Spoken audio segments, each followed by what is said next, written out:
আসসালামু আলাইকুম রহমতুল্লাহ। আমি আব্দুর রহিম। দূরে কাছে যে যেখান থেকে আমার এই ক্লাসটি দেখতেছেন সবার প্রতি রইল আন্তরিক শুভেচ্ছা অভিনন্দন। আর যারা ক্লাসটি দেখতেছেন সবার প্রতি অনুরোধ রইল আপনারা লাইক কমেন্ট এবং শেয়ারের মাধ্যমে এই ক্লাসটা সবার কাছে পৌঁছে দেবেন এবং সাথে সাথে সাবস্ক্রাইব করে দেবেন। তাহলে আমাদের কোমলবতী শিক্ষার্থীরা এটা দেখতে পাবে। হ্যাঁ, তো আমরা আজকে যে অধ্যায়টা নিয়ে আলোচনা করব নবম দশম শ্রেণীর সবচেয়ে গুরুত্বপূর্ণ একটা অধ্যায়। এই অধ্যায়টা থেকে বিগত সালে মাত্র একটা সৃজনশীল হতো, দুইটা সৃজনশীল হতো, একটা প্রশ্নের উত্তর দেওয়া যেত। এখন থেকে এই অধ্যায় থেকে দুইটা সৃজনশীল থাকবে এবং কোনো এক স্টুডেন্ট যদি মনে করে যে আমি এই দুটোটাই দিব তাহলে দুইটাই দিতে পারবে। তো একটা সৃজনশীল হচ্ছে 10 মার্কস, তাহলে এই পরিসংখ্যান থেকেই দুইটা সৃজনশীল দেওয়া যাবে। তাহলে দুইটা সৃজনশীল হবে কত মার্কস? 20 মার্কস। আমাদের সৃজনশীলের জন্য 23 মার্কস দরকার, তাহলে পাস সৃজনশীলের জন্য। তাহলে আমার অটোমেটিক দুইটা সৃজনশীল পরিসংখ্যান থেকে হবে, তাহলে 20 মার্কস দেওয়া যাবে। আর কমপক্ষে দুইটা শর্ট প্রশ্ন হবে, সংক্ষিপ্ত প্রশ্ন, ওই দুইটা তো হবে 4 মার্কস। তাহলে সৃজনশীল থেকে আমাদের পরিসংখ্যান থেকে 24 মার্কের অ্যান্সার করা যায়। আমাদের পাস করার জন্য লাগে মাত্র কত? 23 মার্কস। কোনো একটা স্টুডেন্ট যদি পরিসংখ্যানটাই সিরিয়াসলি করে, হ্যাঁ, তাহলে তার অটোমেটিক পাস চলে আসবে। যদি আমি যেখান থেকে দেখ পরিসংখ্যান আমি পারবো, তাহলে তার কোনো সৃজনশীলে কি ফেল নাই। এই জন্য পরিসংখ্যানটা সবচেয়ে বেশি গুরুত্ব দিতে হবে। আর আমরা আগে বলছি, প্রত্যেকটা ক্লাসেই বলি, যখন যে অধ্যায় করবা তখন সেই অধ্যায়ের পূর্বে অবশ্যই সূত্রগুলো তোমাদের জানা আবশ্যক, মানে সূত্রগুলো মনে রাখতেই হবে, তখন অঙ্কগুলো সহজ হয়ে যাবে। আর বেশি বেশি প্র্যাকটিস করবা, তাহলে দেখবো যে অঙ্কগুলো একদম ইজি হয়ে গেছে। ঠিক আছে? আর তাহলে আমাদের টার্গেট নিতে হবে, যারা দুর্বল তাদের টার্গেট নিতে হবে এই পরিসংখ্যান দিয়ে আমাদের 5 মার্কস পেতে হবে। কারণ সৃজনশীলের জন্য পাস করার জন্য লাগে 23 মার্কস, আর এই পরিসংখ্যান থেকে হবে 24 মার্কের প্রশ্ন হবে। দুইটা সৃজনশীল দিতে পারবা আর দুইটা শর্ট প্রশ্ন কমপক্ষে, তাহলে 24 মার্কস। কোন একটা স্টুডেন্ট যদি এই 24 মার্কসে দিতে পারে, তাহলে ওই সৃজনশীলে তার পাস। আর এমসিকিউর জন্য আবার ভিন্ন প্র্যাকটিস করতে হবে। যাক, আমরা কথা না বাড়ে কাজে যাই। আমরা একটা সৃজনশীল দিলাম, দেখো এই শ্রেণী ব্যাপ্তি দিলাম 31 থেকে 40, 41 থেকে কি 50। এইভাবে আমাদের 7টা কলাম করলাম, 1 2 3 4 5 6 কে 7। আর গণসংখ্যাগুলো ছিল 4 6 8, এভাবে দিয়ে দিলাম। এখানে মোট গণসংখ্যা হচ্ছে 50। ঠিক আছে? আর শ্রেণী ব্যাপ্তির টোটাল নিম্ন সীমা কত? এখানে 31। আর টোটাল উচ্চ সীমা হবে কত? 100। আর যদি একটা ঘরের শ্রেণী ব্যবধান বোঝায়, তাহলে এটা নিম্ন সীমা 31 আর এটা উচ্চ সীমা কত? 40। তো এটার উপর, এই উদ্দীপকটার উপর ডিপেন্ড করে আমরা একটা সৃজনশীল দাঁড় করালাম। প্রশ্ন যে বর্ণনা সহ শ্রেণী বিন্যস্ত উপাত্তের প্রচুরক নির্ণয় সূত্র লিখো। এখানে কতে যে কোনো একটা অঙ্ক দিয়ে দিতে পারে, মানে এই 17তম অধ্যায় থেকে দিবে, যে এইটা যে দিবে এরকম না, এটাও দিতে পারে। বা তোমার যে বিচ্ছিন্ন অবিচ্ছিন্ন চলক কাকে বলে এটা দিতে পারে, কেন্দ্রীয় প্রবণতা কি এটা দিতে পারে, কেন্দ্রীয় প্রবণতা গুলো কয়টি ও কি কি এটা দিতে পারে। আর আমি এখানে দিচ্ছি কি প্রচুরকের সূত্রটা লিখে প্রতীকগুলোর অর্থ বর্ণনা করতে হবে। দিয়ে দিতে পারে যে মধ্যকের সূত্র লিখে প্রতীকগুলোর অর্থ কি বর্ণনা করো। অথবা এই অঙ্কটাই থেকে বলতে পারে যে প্রচুরক শ্রেণীর মধ্যমান নির্ণয় করো, অথবা মধ্যক শ্রেণীর কে মধ্যমান নির্ণয় করো। কয়ের জন্য আরো একাধিক প্রশ্ন করতে হবে। আর ক্ষয়ের জন্য এখানে আমি দিছি সংক্ষিপ্ত পদ্ধতিতে গড় নির্ণয় করো। কি দিছিলাম? সংক্ষিপ্ত পদ্ধতিতে গড় নির্ণয় করো। এখানে দিয়ে দিতে পারে মধ্যক নির্ণয় করো, দিয়ে দিতে পারে কি সারণী হতে প্রচুরক নির্ণয় করো, যে কোনো একটা দিতে পারে। আমরা এখন এই সৃজনশীলটাতে আমি দিয়ে দিয়েছিলাম সংক্ষিপ্ত পদ্ধতিতে কে গড় নির্ণয় করো। পরবর্তী সৃজনশীল আমরা দেবো যে মধ্যক প্রচুরক নির্ণয় করো, যে কোনো একটা। ঠিক আছে?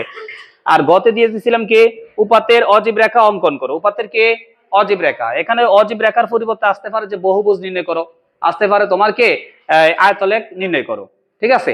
তো আমরা পূর্বে একটা ক্লাসে আপলোড করেছিলাম, সেটা হচ্ছে তোমার বিচ্ছিন্ন উপাত্ত দিয়ে, যে এলো পাত্রে অনেকগুলো সংখ্যা থাকবে, সেটা দিয়ে একটা সৃজনশীল আমি আপলোড করছিলাম। এখন আমরা এই যে অবিচ্ছিন্ন উদ্দীপক দিয়ে আমরা একটা সৃজনশীল দাঁড় করালাম। আজকে আমরা এটা করব। ঠিক আছে? তাহলে প্রশ্নটা তোলা হয়েছে তোমাদের। আচ্ছা, তাহলে আমরা সৃজনশীলটার পর এখন তাহলে কয়ের সমাধান করতেছি। দেখো, এই ক লিখলাম। কতে ছিল যে বর্ণনা সহ প্রচুরকের সূত্রটি লেখার জন্য বলছে। তার মানে হচ্ছে যে প্রচুরকের সূত্রটা লিখবা, লেখার পর চলকগুলোর অর্থ বর্ণনা করতে হবে। চলক দ্বারা কোনটা কি বোঝানো হয়েছে সেটা লিখতে হবে। তাহলে আমরা প্রচুরকের সূত্রটা লিখলাম। প্রচুরক ইকুয়াল হচ্ছে কি L plus F1 by F1 plus F2 into K H into K H. এখন এখানে আমার চলকগুলো আছে কি, দেখো L আছে চলক, L লিখলাম। L হচ্ছে যেহেতু আমরা প্রচুরকের অঙ্ক করতেছি, প্রচুরকের বেলায় L পাবো, মধ্যকের সূত্রতেও L পাবো। এখন যেহেতু আমরা প্রচুরক লিখছি, এজন্য হবে প্রচুরক শ্রেণীর কে নিম্ন সীমা। L হচ্ছে কি প্রচুরক শ্রেণীর। আবার মধ্যকের সূত্র যদি লিখি, মধ্যক শ্রেণীর নিম্নসীমা কিন্তু এল এর মান, তখন সেই ক্ষেত্রে হবে মধ্যকের নিম্নসীমা এল। আর এখানে যেহেতু আমরা প্রচুরকের সূত্র লিখছি, তাহলে লিখতে হবে প্রচুরক শ্রেণীর নিম্নসীমা এলটা। ক্লিয়ার? আর আছে কি F1, এই দেখো F1, F1 হচ্ছে প্রচুরক শ্রেণীর গণসংখ্যা মাইনাস পূর্ববর্তী শ্রেণীর গণসংখ্যা। প্রচুরক শ্রেণীর গণসংখ্যা মাইনাস কি পূর্ববর্তী শ্রেণীর গণসংখ্যা। F2 প্রচুরক শ্রেণীর গণসংখ্যা মাইনাস পরবর্তী শ্রেণীর কি গণসংখ্যা। আর বাকি আছে কি এইচ হচ্ছে কি শ্রেণী ব্যাপ্তি, শ্রেণী ব্যাপ্তি অথবা শ্রেণী ব্যবধানও লেখা যায়। ঠিক আছে? এই তাহলে আমাদের এই সূত্রতে প্রতীক যা যা আছে সেগুলো দিয়ে দিলাম। মানে প্রথমে বলছে যে বর্ণনা সহ সূত্রটি লিখে এগুলো লেখার জন্য, মানে বর্ণনা সহ সূত্রটি লিখো। তার মানে হচ্ছে তুমি সূত্রটা লেখার পর প্রত্যেকটা চলকের মান দ্বারা কি বোঝানো হয়েছে সেটা লিখে দিবা। ক্লিয়ার? আচ্ছা, তাহলে এবার খতে আসো। দেখো তাহলে আমাদের কত শেষ হলো? খতে বলছে আমাদের কি সংক্ষিপ্ত পদ্ধতিতে গড় নির্ণয় করো। এখানে থাকতে পারে মধ্যক নির্ণয় করো, থাকতে পারে কি প্রচুরক নির্ণয় করো। আমরা এই সৃজনশীলে দিছি সংক্ষিপ্ত পদ্ধতিতে কি গড়। তাহলে সংক্ষিপ্ত পদ্ধতিতে গড় নির্ণয় করার কি সারণী তৈরি করতে হবে। যখন আমার সংক্ষিপ্ত পদ্ধতিতে গড় নির্ণয় করব, সারণী তৈরি করব, তখন মনে রাখতে হবে যে প্রশ্নটা দিছি এই উদ্দীপকের উপর কলাম করতে হবে 5টা। কলাম কয়টা করতে হবে? এই 5টা কলাম করলাম, 1টা 2টা 3টা 4টা 5টা। আর প্রশ্নতে যে কয়টা সারি, যে কয়টা কলাম ছিল সেটা হয়ে যাবে সারি। সেখানে তুমি মান বসালে যে কয়টা লাগে সে কয়টা দিয়ে দিবা, সারি করে ফেলাইবা। ঠিক আছে? তাহলে এখানে শ্রেণী ব্যাপ্তি প্রথম কলামে লাগবে কে শ্রেণী ব্যাপ্তি, দ্বিতীয় কলামে কে মধ্যমান, তৃতীয় কলামে গণসংখ্যা, চতুর্থ কলামে কে ধাপ বিচ্যুতি। এখন এখানে গণসংখ্যাকে এফআই দ্বারা প্রকাশ করবা, ধাপ বিচ্যুতিকে ইউআই দ্বারা প্রকাশ করবা নাকি? এই দুইটার গুণফল হচ্ছে এখানে। এখানে বাংলা লিখতে তো অনেক সময় লাগবে, তোমরা সংক্ষেপে এটা লিখে দিলে হবে যে এফআই ইউআই, মানে এই দুইটা কি অবস্থায় আছে? গুণ অবস্থায় আছে। ক্লিয়ার? এবার দেখো শ্রেণী ব্যাপ্তি, এটা তো দেখে দেখে লিখে দিবা। ক্লিয়ার? এই যে মধ্যমান, এখানে কাজ আছে। মধ্যমান বের করার নিয়ম কি? এই নিম্ন সীমা আর উচ্চ সীমা যোগ করার পর 2 দিয়ে ভাগ। নিম্ন সীমা উচ্চ সীমা যোগ করার পর কয় দিয়ে ভাগ? 2 দিয়ে ভাগ। তাহলে এই দুইটা যোগ করে 2 দিয়ে ভাগ করলে দেখবা 35.5 হবে। 35 কত হবে? 5। আবার এই দুইটা যোগ করো, এখানে 41 আর 50 যোগ করলে কত হবে? 91। 91 রে তোমার 2 দিয়ে ভাগ করো, দেখবা 45 কত হবে? 5। এখন বারবার যোগ করে 2 দিয়ে ভাগ করলে তো অনেক সময়ের দরকার, তাই না? এই জন্য আমার একটা টেকনিক অ্যাপ্লাই করতে হবে, সেটা হচ্ছে কি তোমরা দেখবা যে মধ্যমানের যে দুইটা মান বের করলা, এটা থেকে এটা বিয়োগ করে দেখবা যে বিয়োগফল কত আসে। বিয়োগফল কত আসে? এখন এটা থেকে এটা বিয়োগ করো, 45.5 থেকে 35.5 যদি আমরা বিয়োগ করি তাহলে হবে 10। কত হয়? 10 হতে পারে, 5 হতে পারে, যেটাই হোক। বারবার সেটা এখানে যোগ করে এখানে বসা দিবা। তাহলে এখানে 45.5, ব্যবধান কত পাইছিলাম? 10। তাহলে 45.5 এর সাথে 10 যোগ করে দাও, 55.5। তার সাথে আবার 10 যোগ করে দাও, 65.5। আবার 10 যোগ করলে কি হবে? 75.5। আবার 10 যোগ করলে কি? 85.5। আবার 10 যোগ করলে কত হইব? 95.5। ক্লিয়ার? তাহলে আমরা যে কাজটা করব, এই দোনোটা যোগ করে 2 দিয়ে ভাগ করলে এটা পাবো নাকি? এই দোনোটা যোগ করে 2 দিয়ে ভাগ করলে কোনটা পাবো? এটা পাবো। আবার রিপিট করতেছি, দেখো বারবার যোগ করে 2 দিয়ে ভাগ করতে গেলে তো আমার সময় লাগবে, তাই না? এই জন্য আমরা যে দুইটা মধ্যমান পাইছি এটা থেকে এটা বিয়োগ করব। কি করব? বিয়োগ। বিয়োগ করলে এটা থেকে এটা বিয়োগ করলে দেখবো যে 10 হয়। কত হয়? এটার ক্ষেত্রে 10 হয়েছে, অন্য ক্ষেত্রে দেখা গেছে 5 হতে পারে, 6 হতে পারে, 7 হতে পারে, যাই হোক। তখন এইটার সাথে ওই সংখ্যাটাকে যোগ করে দিতে হবে আমাদের। যেহেতু এই দুইটা বিয়োগফল 10 হলো, তাহলে এটার সাথে 10 যোগ করলে এটা হবে, এটার সাথে 10 যোগ করলে এটা হবে, এটার সাথে 10 যোগ করলে এটা হবে। এইভাবে এই শেষ পর্যন্ত আসবা। ক্লিয়ার? এইবার গণসংখ্যাকে এফআই দ্বারা প্রকাশ করলাম, গণসংখ্যাগুলো প্রশ্ন থেকে দেখে দেখে এখানে লিখে দিবা। লিখছে? আচ্ছা, এইবার ধাপ বিচ্যুতি ইউআই, এই গড়টা করতে হয় কিভাবে সেটা আমার জানতে হবে। সেটা হচ্ছে এখানে মোট গণসংখ্যাগুলো যোগ করবা। মোট গণসংখ্যাকে এন দিয়ে প্রকাশ করা হয়। তাহলে মোট গণসংখ্যা যোগ করছি, আর এখানে হলো কত? 50।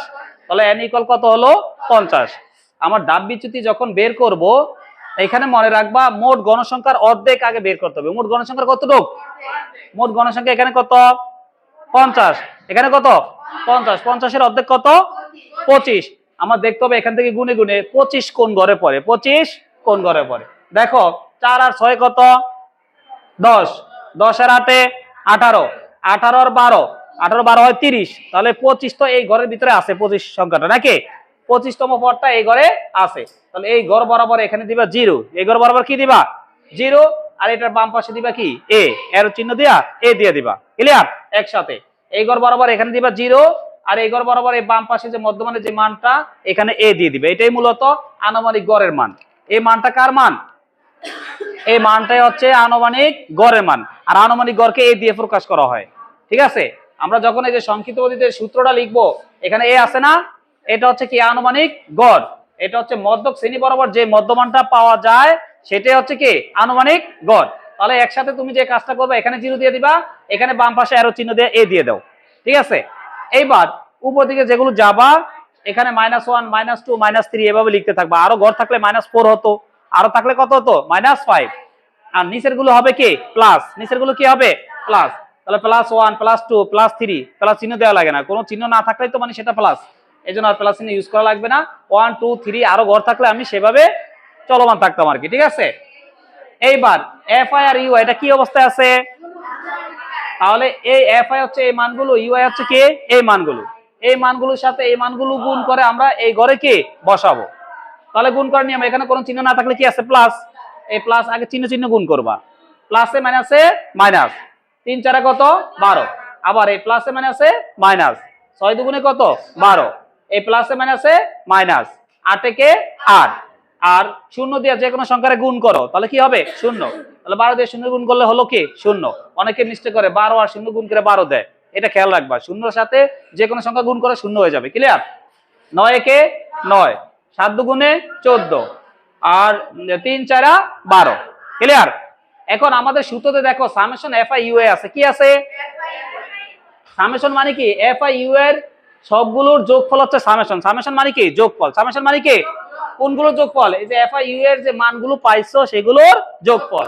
তাহলে FI UI এর মান এগুলো পাইছি না, এগুলো সবগুলো তোমরা ক্যালকুলেটরে উঠাও। -12 -12 -8 0 তোলা দরকার নাই, তারপর +9 +14 +14 ইকুয়াল দিয়ে দাও, দেখবা যে তোমার চলে আসবে 3। কত আসবে? 3। আর যেহেতু এগুলো সবগুলো যোগফল, এইজন্য এই সংখ্যা এই প্রতীকটা এখানে লেখার পর বাম পাশে সামেশন দিয়ে দিবা। সামেশন দেওয়ার মানে হচ্ছে এগুলো সবগুলো আমি কি যোগ করছি, যোগ করে কত পেলাম 3, যোগ করে কত পেলাম 3। এখন এই যে এই জিনিসটা অনেকে লিখে না, লিখলে কিন্তু সবচেয়ে বেটার হয়, তোমরা লিখবা। সেটা হচ্ছে, আর এখানে এটা না লিখলেও অঙ্ক হয়ে যাবে, কিন্তু এটা ফুলফিল পূর্ণতা পেলো না আর কি, এটা লিখা ভালো। তাহলে এখানে n ইকুয়াল মোট গণসংখ্যা কত? মোট গণসংখ্যা কত? তাহলে n ইকুয়াল 50। এই যে আমরা যে মধ্যক শ্রেণীটা বের করব, এই যে এটা বের করার জন্য আমার এইটুক লাগতেছে, বুঝছো? তাহলে n ইকুয়াল 50, তাহলে n/2 যে অর্ধেক বের করবো যেন, তাহলে n/2 ইকুয়াল n এর মান 50, নিচে 2 এর 2 ইকুয়ালের ইকুয়াল দিয়ে দিলাম, 50 এর 2 দিয়ে ভাগ করলে কত হবে 25। এই যে 25 কোন ঘরে পড়ে আমরা তো জানি, এই যে 25 এই ঘরে পড়ছিল না, তাহলে এই 25 নম্বর সংখ্যাটা কোন শ্রেণীতে পড়ছে? এই শ্রেণীতে। লিখতে হবে যা এত শ্রেণীতে অবস্থিত। তাহলে এটাই হলো আমার কি শ্রেণী? মধ্যক শ্রেণী। সুতরাং মধ্যক শ্রেণী 61 থেকে কত 70। এবার সংক্ষিপ্ত পদ্ধতিতে গড়, আমি তো এখানে জায়গা হয় না বিধায় নিচে জায়গা নাই বিধায় পাশে লিখে দিছি, তোমরা নিচে করবা। ঠিক আছে, তাহলে সংক্ষিপ্ত পদ্ধতিতে গড়ের সূত্র হচ্ছে a plus summation FI UI by n into K h নাকি।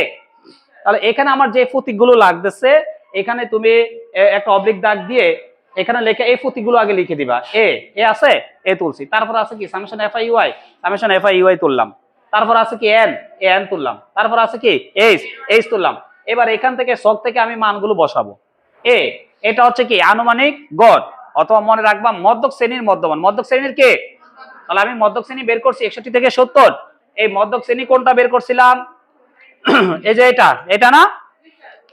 তাহলে এই মধ্যক শ্রেণী বরাবর যে মধ্যমানটা, এটাই কার মান? এর মান। তাহলে এখান থেকে আমি এর মানটা নিয়ে নিচ্ছি, এই যে 65.5। তারপর আছে কি আমার দরকার কি সামেশন FI UI।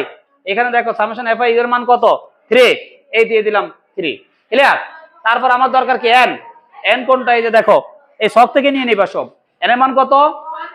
এই দিয়ে দিলাম n এর মান কি 50। তারপরে এই যে টা কি? টা হচ্ছে কি শ্রেণী ব্যাপ্তি বা শ্রেণী কে ব্যবধান। যে কোনো একটা ঘরের যে কোনো একটা শ্রেণী নিম্ন সীমা থেকে উচ্চ সীমা পর্যন্ত কি গুণবা, যে কোনো একটা শ্রেণীর কি নিম্ন সীমা থেকে উচ্চ সীমা গুণবা, যে কয়টা সংখ্যা থাকে এখানে 31 থেকে 40। তাহলে তোমার গুণতে হবে 31 32 33 34 35, আবার 36 37 38 39 40। তার মানে কয়টা সংখ্যা? 10টা। তাহলে h এর মান হবে কত 10।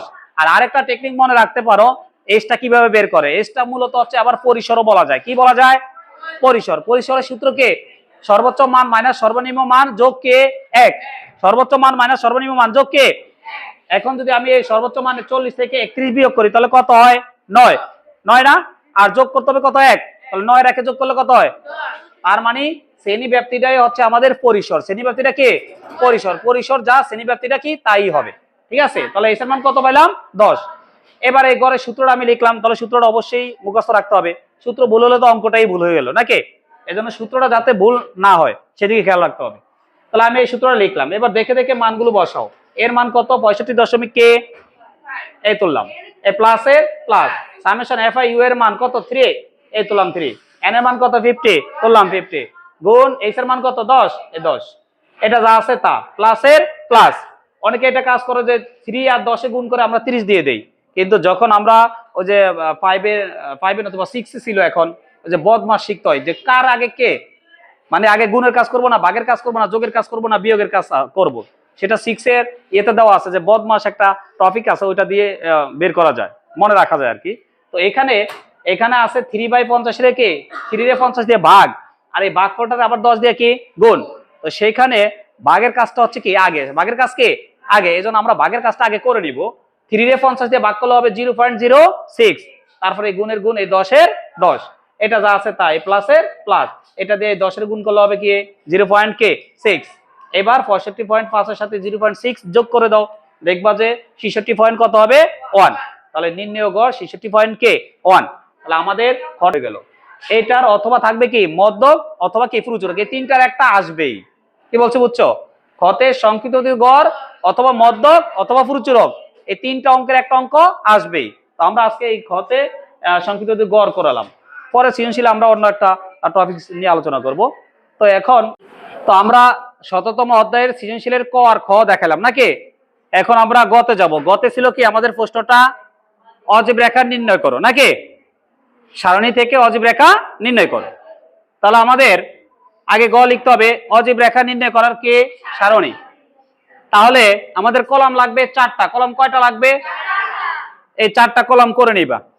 অবিচ্ছিন্ন শ্রেণী সীমা এই ঘরটা একটু বেশি বড় লাগবে, যেন আঁকার সময় মনে কলম যখন করবা কলাম তখন তুমি এই ঘরটা একটু চওড়া রাখবা, ক্লিয়ার। তাহলে প্রথম কলামে হচ্ছে কি শ্রেণী ব্যাপ্তি, দ্বিতীয় কলামে হচ্ছে অবিচ্ছিন্ন শ্রেণী সীমা, তৃতীয় কলামে গণসংখ্যা, চতুর্থ কলামে কর্মযোজিত গণসংখ্যা। এখন তুমি দেখে দেখে শ্রেণী ব্যাপ্তি যে তোমার প্রশ্নের গায়ে ছিল, দেখে দেখে এগুলো তুলে দিবা। বলছে গণসংখ্যাও কিন্তু তোমার প্রশ্নতে আছে, তো সেটাও দেখে দেখে এটাকে তুলে দিবা, ক্লিয়ার। এখন আমার এই হেডলাইনটা মুখস্থ রাখতে হবে যে অজীব রেখা নির্ণয় করার জন্য যে কলাম 4টা লাগবে, 4টা কলামের হেডলাইনে আমি কি কি লিখবো সেই জিনিসটা মুখস্থ করে নিতে হবে। তাহলে প্রথম কলামে লিখবা কি শ্রেণী ব্যাপ্তি, এই নামটা মুখস্থ করে নিতে হবে। দ্বিতীয় কলামে অবিচ্ছিন্ন শ্রেণী সীমা, তৃতীয় কলামে গণসংখ্যা, চতুর্থ কলামে কর্মযোজিত গণসংখ্যা। ঠিক আছে, আমরা একটা বোর্ডের ভিতরে সম্পূর্ণ জিনিসটা একসাথে নিয়ে আসছি বিধে একটু ছোট করে লিখছি, ঠিক আছে, যাতে বুঝতে সুবিধা হয়। এখন তাহলে আমার এই গণসংখ্যাগুলো দেখে দেখে লিখলাম, গণসংখ্যা থেকে আমরা কিন্তু কর্মযোজিত গণসংখ্যা বের করব। গণসংখ্যা থেকে কি বের করব, কর্মযোজিত গণসংখ্যা। তাহলে দেখো এখানে গণসংখ্যা ছিল কত 4, এটা বের করার নিয়মটা বোঝানোর জন্য আমি এটা খালি রেখে দিছি, ঠিক আছে। গণসংখ্যা আছে কত এখানে 4, তাহলে এই 4 আগে দিবা, দিছে।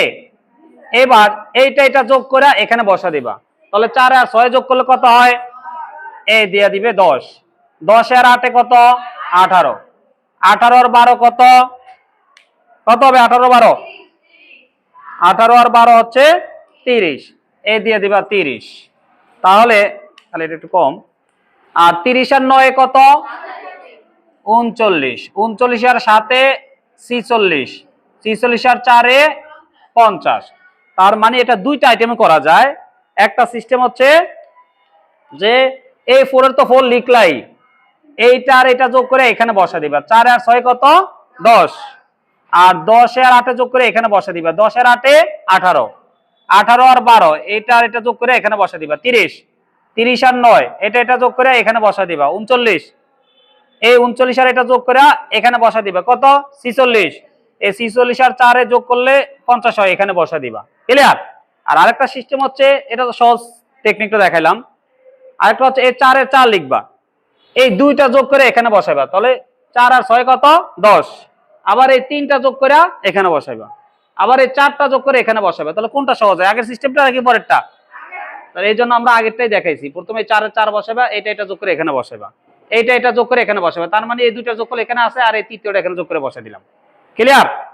এটা গেল কি কর্মজিত গণসংখ্যা বের করার সিস্টেমটা দেখালাম।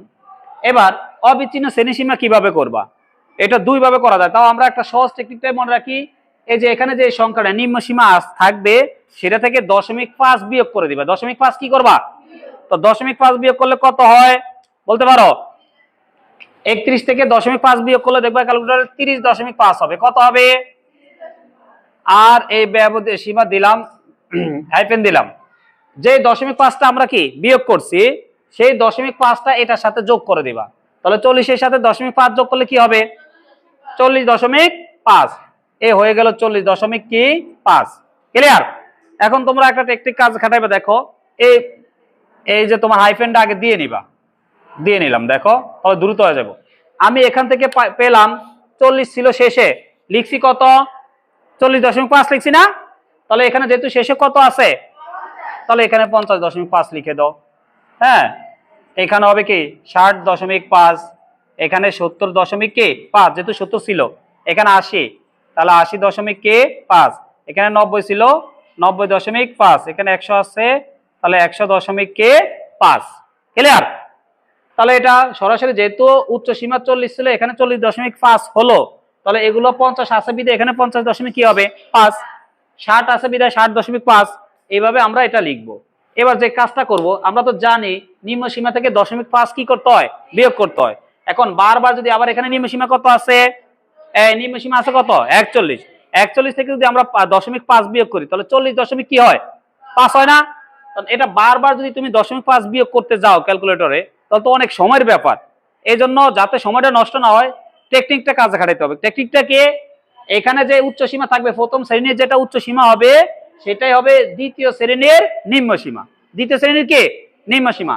এই জন্য তোমরা এই যে এই উচ্চ সীমাটা এখানে লিখে দেবা, এটা নিম্ন সীমা হয়ে যাবে। এই উচ্চ সীমাটা এখানে নিয়ে আসবা, এই উচ্চ সীমাটা এখানে নিয়ে আসবা। উচ্চ সীমাটা কোথায়? এখানে নিয়ে আসবা। মানে প্রথম শ্রেণীর উচ্চ সীমা দ্বিতীয় শ্রেণীর কি হয়ে যাবে, নিম্ন সীমা হয়ে যাবে। তাহলে এখানে 80.5, এখানে 90.5, এই হয়ে গেল। ক্লিয়ার? এবার দেখো আমাদের যে কাজটা করতে হবে, এখানে শ্রেণী ব্যাপ্তি কত বলতে পারো? 10 না? শ্রেণী ব্যাপ্তি কত 10। তোমরা যখন পরীক্ষার হলে যাবা, তখন একটা গ্রাফের 4 ভাগের 1 ভাগ দেয়। কয় ভাগ দেয়? একটা গ্রাফের A4 সাইজের একটা গ্রাফের 4 খণ্ড করে তোমারে 1 খণ্ড দিবে। তখন তুমি ওই 1 খণ্ডের ভিতরে কে তোমার গ্রাফটা করা লাগবে নাকি? তাহলে আমি এরকম ভাবে ধরতে হবে মানগুলো, যাতে ওই 1 খণ্ডের ভিতরে মানটা বসানো যায়। এই জন্য যে কাজটা করতে হবে, যখন আমার এখানে শ্রেণী ব্যাপ্তি কত 10 না? তো আমি এখানে এই লেখাটা তোমরা মুখস্থ করে নিবা, এই লেখার উপর আমি ডিফারেন্ট করে লিখবো। এখন এখানে যখন শ্রেণী ব্যাপ্তি কত 10, তখন 1 গড় বরাবর কয় একক লিখবা? 2 একক। একটা ঘরের জন্য মান হবে কত 2। একটা ঘরের জন্য কয় একক লিখতে হবে? 2 একক। আর ওয়াই অক্ষ বরাবর হবে সবসময় কি, এখানে অজীবী রেখার বেলায় ওয়াই অক্ষ বরাবর হবে কি কর্মজিত গণসংখ্যা। ওয়াই অক্ষ বরাবর কি কর্মজিত গণসংখ্যা আছে কত 50। তাহলে এইটাও সবসময় কর্মজিত গণসংখ্যার বেলায়ও 1 বর্গগড় সমান কত একক ধরবা? 2 একক ধরবা। কেন ধরবো আমরা? ওই যে আমরা পরীক্ষার হলে একটা গ্রাফের 4 ভাগের কি 1 ভাগ দেয়, ওই 1 খণ্ডের ভিতরে আমার যেহেতু গ্রাফটা করা লাগবে, এই জন্য এই সিস্টেমে ধরতে হবে, নতুবা অঙ্ক গ্রাফের বাইরে চলে যাবে। কি বলছো বুঝছো? এই জন্য তোমরা ওই টেকনিকটাই এখানে অ্যাপ্লাই করতে পারো, সেই নিয়মে আমি শিখাচ্ছি। ঠিক আছে? এখন এই জন্য আমি দেখছি এখানে কি ব্যবধান 10, তাহলে 1 বর্গগড় সমান কত একক ধরতে হবে? 2 একক। কারণ x অক্ষ বরাবর হবে শ্রেণীব্যাপ্তির উচ্চ সীমাগুলো। x অক্ষ বরাবর কি হবে? x অক্ষ বরাবর শ্রেণীব্যাপ্তির কি উচ্চ সীমা।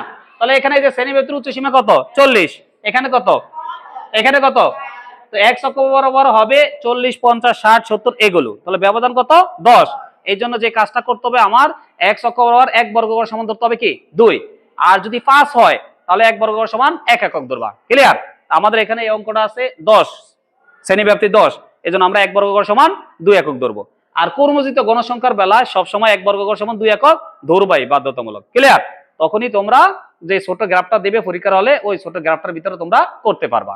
এবার দেখো তাহলে আমি সেই অনুযায়ী লিখছি, ছক কাগজে এক অক্ষ বরাবর এক বর্গগড় সমান 2 একক ধরে শ্রেণী ব্যাপ্তির কি উচ্চ সীমা, এটুক এই থিম এই হেড এটুক মনে রাখতে হবে মেনলি।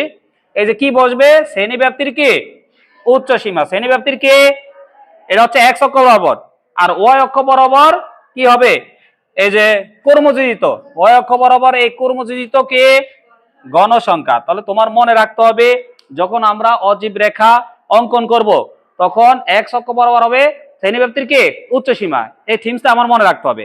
আর y অক্ষ বরাবর কে কর্মযোজিত গণসংখ্যা। তারপর তুমি লেখো, আমি যখন বলছি যে 10 ব্যবধান, তাহলে x অক্ষ বরাবর এক বর্গগড় সমান কয় একক, 2 একক, সেটা লিখছি দেখো।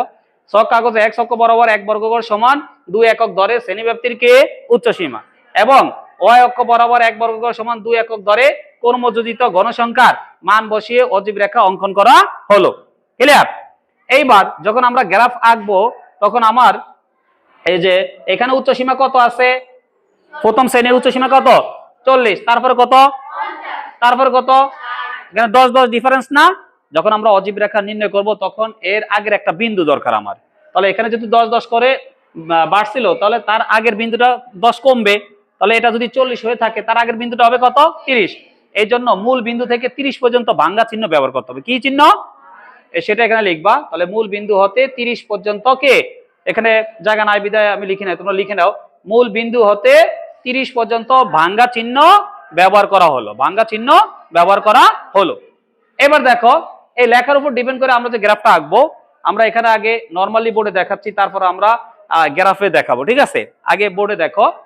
তাহলে আমাদের x ও x প্রাইম এটা হচ্ছে কি x অক্ষ, y ও y প্রাইম এটা হচ্ছে কি y অক্ষ, x ও x প্রাইম এটা কি অক্ষ, x অক্ষ, x ও x প্রাইম x অক্ষ, y ও y প্রাইম y অক্ষ। এখন আমি জানি x অক্ষতে হবে শ্রেণীব্যাপ্তির কি সীমা উচ্চ সীমা, আর y অক্ষ বরাবর হবে কর্মযোজিত ঘনসংখ্যা। তাহলে x অক্ষ বরাবর শ্রেণীব্যাপ্তির উচ্চ সীমাগুলো হচ্ছে কত কত 40 50 60 70 80 এভাবে না। যখন আমরা অজীব রেখা বের করব তখন বলছি আগের একটা বিন্দু দরকার, তাহলে আগের বিন্দুটা কত হবে, উচ্চ সীমা আগের বিন্দু 30, যেহেতু 10 10 করে বাড়ছিল এজন্য আমরা এই যে এখানে আছে কয়টা, একটা দুইটা তিনটা চারটা পাঁচটা ছয়টা সাতটা শ্রেণী আছে না, তাহলে 7টা তো বিন্দু লাগবেই, আগের একটা মান বের করার জন্য আর একটা বিন্দু লাগবে, কয়টা বিন্দু 8টা। তাহলে x অক্ষ বরাবর আগে 8টা বিন্দু দিয়ে নিবা 5 ঘর পর পর, যেহেতু এক ঘরের জন্য কয় একক 2 একক, তাহলে 5 ঘরের জন্য কত 10 একক। এই জন্য আমরা 5 ঘর পর পর লিখবো 10, আর তোমার এই 8টা বিন্দু বসে দিবা। তাহলে একটা দুইটা তিনটা চারটা পাঁচটা ছয়টা সাতটা 8টা বিন্দু দিয়ে দিলাম। এইটার এখানে এটার আগের বিন্দুটা কত ছিল 30, তাহলে লিখে দিবা 30 40 50 60 একেবারে 100 পর্যন্ত।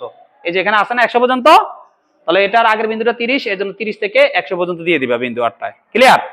y অক্ষ বরাবর হবে কি আমার কর্মযোজিত ঘনসংখ্যা, সর্বোচ্চ আছে কত 50। তাও আমি বলছি এক ঘরের জন্য কয় একক 2 একক। 5 ঘর পর পর গ্রাফে একটা কালো অথবা একটা লাল দাগ গাঢ় দেওয়া আছে, কি দেওয়া আছে গাঢ় ভাবে একটা কালো দাগ অথবা একটা লাল দাগ দেওয়া আছে, তাহলে ধরতে সুবিধা। তাহলে 5 ঘর পরে এক ঘরের জন্য কয় একক 2 একক, তাহলে 5 ঘরের জন্য কয় একক 10 একক। তাহলে এখান থেকে এই পর্যন্ত ঘর হবে কয়টা 5টা, আর মান দিতে হবে কত 10। এই জন্য আমি 5 ঘর পর পর বিন্দুগুলো দিয়ে নিলাম, এই যে 10 20 30 40 50, মানে এখানে 5 ঘরের জন্য 10, আবার 5 ঘরের জন্য 10, তাহলে হয়ে গেল 20, আবার 5 ঘরের জন্য 10 হয়ে গেল কত 30, আবার 5 ঘরের জন্য 10 তাহলে হয়ে গেল কত 40, আবার 5 ঘরের জন্য 10 হয়ে গেল কত 50। ক্লিয়ার? এখন আমি জানি x অক্ষ বরাবর শ্রেণীব্যাপ্তির কি উচ্চ সীমাগুলো, আর y অক্ষ বরাবর কি কর্মযোজিত ঘনসংখ্যা। তাহলে এখানে x অক্ষ বরাবর যে 40 হলো, 40 বরাবর কর্মযোজিত ঘনসংখ্যা হবে কত 4, 40 বরাবর কত হইতে হবে, এই যে এখানে 40 আছে, 40 বরাবর উপরে কয় ঘর হবে 2 ঘর, 2 ঘরের জন্য 4 হবে। তাহলে 40 বরাবর উপরে 2 ঘরে ডট দিয়ে দিবা, 2 ঘরের জন্য তো 4, এক ঘরের জন্য 2 একক না, তাহলে 2 ঘরের জন্য কত হবে 4, এই 40 বরাবর উপরে 4 দিয়ে দিবা, 40 বরাবর উপরে 2 ঘর বরাবর ডট দিয়ে দিবা, তাহলে 4 হয়ে গেল। আবার এখানে আছে কত 50, 50 এর জন্য আছে কত মান আছে 10, তাহলে ঘর হবে কয়টা 5টা। তাহলে এই যে তোমার 50 বরাবর উপরে যে 5 ঘর সেখানে ডট দিয়ে দিবা, 5 ঘর দেখবে যে গাঢ় করা আছে বা দেখে লিখবা। তারপর আছে কত 60, কত আছে এই 60 বরাবর কর্মযোজিত ঘনসংখ্যা কত, তাহলে 18 অর্ধেক কত 9, তাহলে এই 60 বরাবর উপরে 9 ঘরের বরাবর ডট দিতে হবে। ক্লিয়ার? তারপর আছে কত 70, 70 এর জন্য কত 30, তাহলে এখানে মান আছে 30, তাহলে ঘর হবে কয়টা অর্ধেক, তাহলে কত হবে 15, তাহলে তোমার এই 70 বরাবর কত হবে 15। ক্লিয়ার?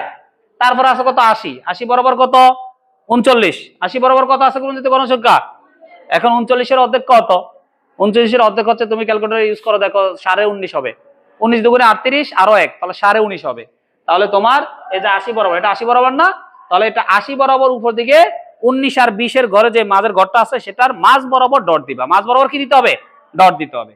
তাহলে এই এবার 90-তে আছে কত, 90-তে আছে কত 46, 90-তে আছে কত 46, তাহলে 46-এর অর্ধেক কত 23, তাহলে এই যে 90 বরাবর উপরে কয় ঘর হবে 23, 23 ঘর বরাবর ডট দিয়ে দিবা।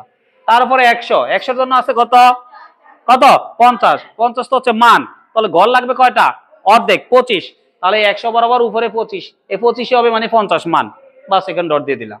এবার যে কাজটা করতে হবে, আমাদের কয়টা বিন্দু পাইছি 1 2 3 4 5 6 কে 7, একটা বিন্দু থেকে একটা বিন্দু এখানে হাতে তোমার স্কেল দরকার নাই, এভাবে মিলিয়ে দিবা, ঠিক আছে, এই মিলিয়ে দিলাম। আর এই যে আমরা অতিরিক্ত একটা বিন্দু নিছিলাম 30, এখানে প্যাটার্নে তো সেটা নাই, এই 30 সেই জন্য এখান থেকে ডট ডট দিয়ে মিলিয়ে দিবা এই। আর আমি বলছি যে মূল বিন্দু হতে 30 পর্যন্ত কি চিহ্ন, ভাঙ্গা চিহ্ন ব্যবহার করা হলো, তাহলে এখানে যে মূল বিন্দু হচ্ছে 0, 0 থেকে 30 পর্যন্ত এই দুইটা দাগ দেওয়া মানে কি ভাঙ্গা চিহ্ন, তাহলে এই দুইটা শূন্য মূল বিন্দু থেকে 30 পর্যন্ত এই ভাঙ্গা চিহ্ন ইউজ করলাম, ভাঙ্গা চিহ্ন মানে দুইটা দাগ দিয়ে দিবে বাঁকাভাবে, ক্লিয়ার। তাহলে এইটা গেল, তো এটা তো আমরা গ্রাফে আঁকতে হবে, এটা মৌখিক আমরা বোর্ডে দেখাইলাম, এখন আমরা গ্রাফে দেখাবো। দেখো তাহলে গ্রাফটা নিয়ে আসতেছি, দেখো তো দেখো আমাদের এই যে x ও x প্রাইম এটা হচ্ছে x অক্ষ, আর y ও y প্রাইম এটা হচ্ছে y অক্ষ। আমার x অক্ষ বরাবর হবে শ্রেণীব্যাপ্তির উচ্চ সীমাগুলো, আর y অক্ষ বরাবর হবে ক্রমযোজিত গণসংখ্যার মানগুলো। তো শ্রেণীব্যাপ্তির উচ্চ সীমার মানগুলো ছিল 40 থেকে 100 পর্যন্ত, তার আগের একটা বিন্দু লাগবে বিধায় আমরা একটা বিন্দু 30 দিয়ে দিলাম। আর ক্রমযোজিত গণসংখ্যার মানগুলো হবে y অক্ষের উপর। তো আমাদের y অক্ষে ক্রমযোজিত গণসংখ্যার সর্বোচ্চ মান আছে, দেখো এই যে ক্রমযোজিত গণসংখ্যার মান এখানে 4 থেকে সর্বোচ্চ আছে কত 50 পর্যন্ত, এই জন্য আমরা 50 পর্যন্ত এখানে লিখছি। আর শ্রেণীব্যাপ্তির উচ্চ সীমাগুলো হবে x অক্ষে, তাহলে শ্রেণীব্যাপ্তির মানগুলো হচ্ছে 40 থেকে কত পর্যন্ত 100 পর্যন্ত। তাহলে এখানে যখন আমরা অজীব রেখা করব এই 40-এর আগের একটা বিন্দু লাগবে, তা আমরা জানি এখানে 10 10 করে কি বাড়লো, তাহলে আগের একটা বিন্দু হবে কত 30, এই জন্য আমরা 30 থেকে এখানে আছে কত 100, তাহলে 30 থেকে 100 পর্যন্ত বিন্দুগুলো বসাবো। তা আমি বলছিলাম x অক্ষে 1 বর্গ গড় সমান 2 একক, তাহলে দেখো এই যে এখানে প্রথমে 5 গড় পর একটা বিন্দু দিবে সেটা হচ্ছে কি 30, তাহলে এখানে দেখো এই 30 থেকে 40 পর্যন্ত গড় হয়েছে কয়টা 5টা, এক গড়ের জন্য যেহেতু 2 একক তাহলে 5টা গড়ের জন্য কত হবে 10 একক। এই জন্য আমরা যে কাজটা করছি 30-এর পর 5 গড় পর কত লিখছে 40, আবার 40-এর পর 5 গড় লিখছে পর কি লিখছে 50, এইভাবে আমরা 100 পর্যন্ত লিখলাম, ক্লিয়ার। আর y অক্ষ তাও বলছি y অক্ষেও 1 বর্গ গড়ের জন্য কয় একক 2 একক, তাহলে আমরা প্রথমে যে এখান থেকে এই যে 10 লিখছি, এখানে দেখো গড় হয়েছে কয়টা 5টা, তাহলে 5-এর জন্য লিখছি কত 10, আবার এখান থেকে এই পর্যন্ত গড় হয়েছে কয়টা 5টা, তাহলে 5-এর জন্য আরো 10 হবে, তাহলে এখানেও লিখবো কি 20, এইভাবে আমরা 50 পর্যন্ত কে লিখবো। এবার দেখো যে আমাদের x অক্ষের শ্রেণীব্যাপ্তির উচ্চ সীমা আছে প্রথমে কত 40, তাহলে x অক্ষ বরাবর এখানে 40, আর এটা ক্রমযোজিত গণসংখ্যা আছে কত 4, ক্রমযোজিত গণসংখ্যা কত 4, আমরা লিখবো একটা গড়ের জন্য 2 একক, তাহলে 4-এর জন্য কয়টা গড় হবে 2টা গড়, 4 এককের জন্য কয় গড় 2 গড়, তাহলে দেখো এই 40 বরাবর হবে এই 2 গড়, এখানে একটা ডট দিতে হবে, ক্লিয়ার। 40 বরাবর এই যে 2 গড়, তারপরে এখানে দেখো শ্রেণীব্যাপ্তির উচ্চ সীমা আছে কত 50, আর ক্রমযোজিত গণসংখ্যা আছে কত 10, তাহলে 10-এর জন্য কত গড় হবে 5 গড়, 10-এর জন্য কয় গড় 5 গড়, এই যে এই 50 বরাবর তাহলে উপরে যাবে 5 গড়, এই যে 5 গাঢ় করা আছে দেখো এই 5 গড় দিয়ে দিলাম বিন্দু, ক্লিয়ার।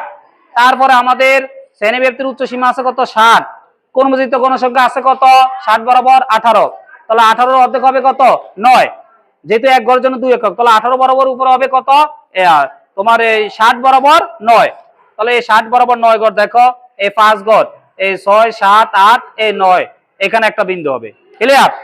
তারপর দেখো আমাদের 60 গেল, এবার 70-এর জন্য ক্রমযোজিত গণসংখ্যা ছিল কত 30, 30-এর জন্য কয় গড় হবে 15 গড়, তাহলে আমার 70 বরাবর 15 গড়, তাহলে এখানে এই 5 10 এই 15 এ হবে বিন্দু, ক্লিয়ার। তারপরে আছে তোমাদের 80-এর জন্য 80 বরাবর ক্রমযোজিত গণসংখ্যা হচ্ছে কত 39, তাহলে 39-এর অর্ধেক হবে কত 19.5, তাহলে 80 বরাবর 19.5, দেখো তাহলে এখানে এই 5 10 15 এই হচ্ছে 20, তাহলে 20 আর 19 এর মাঝ বরাবর একটা ডট দিবা, তাহলে এই মানে মাঝ বরাবর একটা ডট হবে, ঠিক আছে। এই তারপরে আছে কত তোমার 90, 90 এর জন্য ক্রমজিত গণসংখ্যা কত 76, 90 এর জন্য কত 76, 76 এর অর্ধেক কত, এখানে 76 লিখছে কে, 90 এর জন্য তো হবে 46, 90 এর জন্য কত, 90 এর জন্য হবে 46। দেখো তোমরা মিস্টেক করছো, এখানে 90 এর জন্য হবে কি 46, 46 এর অর্ধেক কত 23, তাহলে 90 বরাবর হবে আমাদের কত 23 ঘর উপরে, তাহলে এখান থেকে 23 ঘর হবে। তো দেখো এই 5 10 15 20 21 22 23 বিন্দুটা হবে এই 23 ঘরের কালে, ঠিক আছে। তারপর দেখো আমাদের এখানে আছে শ্রেণীর উচ্চ সীমা কত 100, ক্রমজিত গণসংখ্যা আছে কত 50, তাহলে 50 এর জন্য কয় ঘর 25 ঘর, 25 ঘর, এই 100 বরাবর উপরে 25 ঘর, 5 10 15 20 এই হলো কত 25। এবার আবার যে কাজটা করতে হবে এই বিন্দুগুলো এখান থেকে এখানে মিলায়া দিতে হবে, এই মিলায়া দিবা, এই মিলায়া দিছে। আর এখানে যে অতিরিক্ত একটা বিন্দু আছিল অতিরিক্ত, এটা এখান থেকে ডট ডট দিয়ে এটার সাথে মিলা দিবা, আর এখানে দুইটা এই ভাঙ্গা চিহ্ন দিয়ে দিবা, বাস তাহলে আমাদের গ্রাফটা হয়ে গেল, ক্লিয়ার। তাহলে এইভাবে তোমরা গ্রাফে বাসায় প্র্যাকটিস করবা, তাহলে এই জিনিসটা কি সহজ হয়ে যাবে, যে যত বেশি প্র্যাকটিস করবা তার কাছে তত বেশি কি সহজ মনে হবে। তো আমরা আজকে একটা গুরুত্বপূর্ণ সৃজনশীল করালাম, এটা বাসায় একাধিকবার তোমরা প্র্যাকটিস করবা। তো আজকে এই পর্যন্ত রাখলাম, আল্লাহ হাফেজ।